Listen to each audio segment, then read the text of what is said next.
Guys, welcome to my channel. Sebenarnya ini kalian pertama kali masuk ke channel saya dan disarankan sekali untuk subscribe dan like, komen supaya channel ini berkembang. Mari kita bangun channel ini dari awal hingga kapanpun, oke?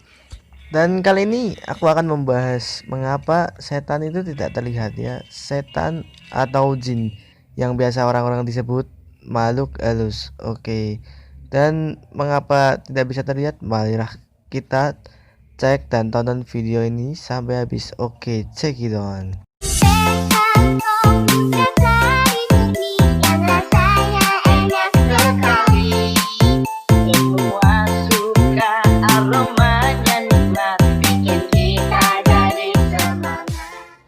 Pertama, setan adalah makhluk supranatural, bukan Honda Supra ataupun GL, tapi makhluk supranatural. Makhluk supranatural adalah makhluk yang tidak bisa dilihat oleh mata telanjang. Kalian harus membuka mata batin dengan trik-trik tertentu tentunya. Kalau kalian tak sengaja melihat makhluk tersebut, berarti kalian termasuk orang-orang yang beruntung. Beruntung ataupun ya disantet, bisa saja Anda sedang disantet oleh seseorang. Ataupun Anda bisa bersahabat dengan setan. Seperti ya film Danur. Oke. Atau kalian sedang bersekutu dengan dukun? Entahlah. Hanya tukang parkir yang tahu. Dan yang kedua, hantu adalah makhluk yang tak kasat mata atau orang-orang biasa menyebut makhluk halus. Apakah penyebutan makhluk halus dengan makhluk supranatural itu berbeda? Secara logika memang sama, tapi maknanya berbeda. Eh, Setan memang makhluk halus, saking halusnya membayar uang ojek dengan daun. Ya, halus sekali kan. Sayang sekali makhluk halus ini tidak bisa dilihat dengan biasa. Yang ketiga, setan sering berkeliaran di malam hari yang gelap-gelap. Kenapa mereka suka yang gelap-gelap? Bukankah yang terang itu menyenangkan? Ya, karena itu adalah mungkin pekerjaannya, mungkin setan sedang bekerja lembur. Entah apa yang terjadi, mungkin mereka sejenis kelelawar atau apa, karena mereka menyukai malam. Sesungguhnya malam yang sunyi itu menyeramkan. Ya, sebagian orang pasti takut dengan kegelapan. Kalau kita berada di kegelapan, pasti otak kita berimajinasi yang aneh-aneh. Misalnya kita melihat keset kobal yang tergantung di pohon. Kita kira itu kuntilanak, padahal bukan. Itu hanya reaksi otak kita yang terlalu takut dengan kegelapan. Oke, dan manusia itu tentunya mempunyai imajinasi.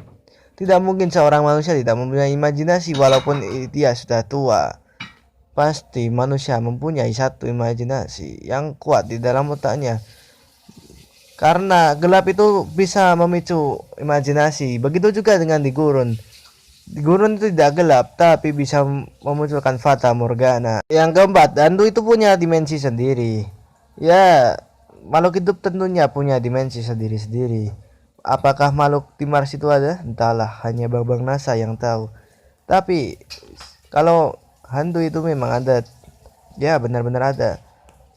Di agama Islam mengatakan bahwa hantu kalau maghrib mereka keluar dan berlari sambil kentut.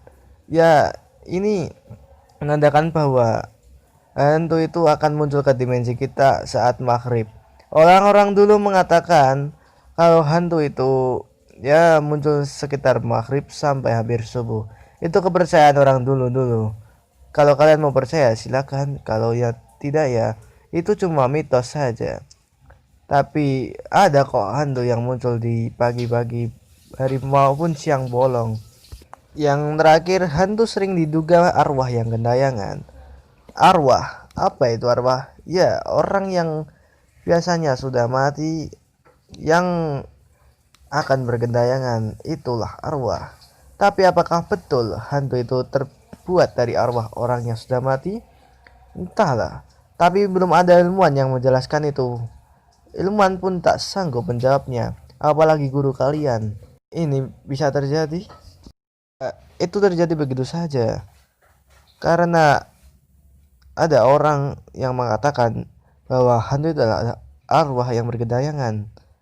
Tapi hantu itu apa? Entah.